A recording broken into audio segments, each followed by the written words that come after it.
Why did you entitle the album Nevermind? I don't know. So I could brush off the question. Forget it. Doesn't matter. Found it hard. It's hard to find. Do you feel that radios may help you? Do you feel that the music might fit that mainstream thing everybody's talking about? I think that people sort of get sucked into the single that we have out now with the melody of the song, and they don't realize it's so heavy because they're singing along to the song or whatever. But if you listen to it in the succession of songs, it's a lot heavier than most of the stuff that's on the radio.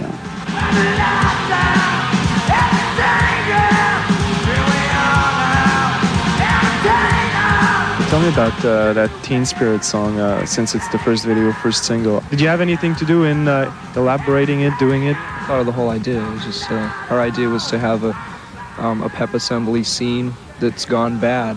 You know, it's gone bad. Anything you've experienced before? No, it was just more or less like a fantasy of ours for that to happen in high school while we're sitting at a pep assembly bored off our skulls, you know.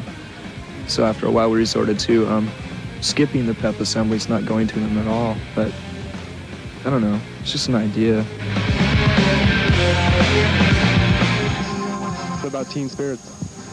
Well, I hate seeing all these just normal-looking teenagers. They dress like their parents, you know, and they have the same values, so it's like,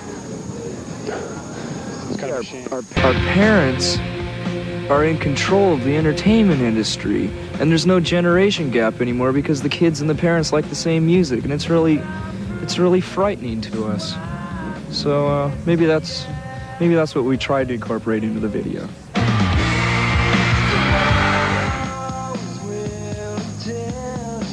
We were never seeking out a major label contract in the first place. It just happened. I don't know if it would have happened if we weren't on Sub Pop or not, but I don't know. It's just, we got a lot of press in Europe because of the Sub Pop scene. And it wasn't necessarily because John and Bruce were these mastermind guys, you know, getting a lot of interviews, like using their talents to get interviews. I mean, they were in ways, but also a lot of the journalists over in Europe happened to like the band, sincerely like them, so they wrote about them, you know. It wasn't as much of a hype as everyone thinks it was. Tell me about that Seattle thing everybody's been talking about. I mean, there's been that Manchester scene, there's that Seattle scene now. I mean, is it relevant at all?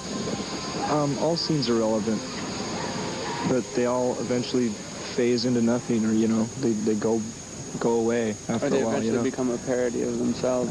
Yeah, I mean, they eventually become a parody of themselves. People put too much emphasis on scenes. I mean, just because there happens to be a town with a few really good bands in it, I mean, big deal. It's happened all over the place, in Minneapolis, in LA, in New York, all over the place. So it's really no big deal. I don't understand this, like, community patriotism that everyone is boasting about in Seattle, because, like, they're claiming that they finally put Seattle on the map, you know, but, like, what map? Now the Who rents cares? are going up.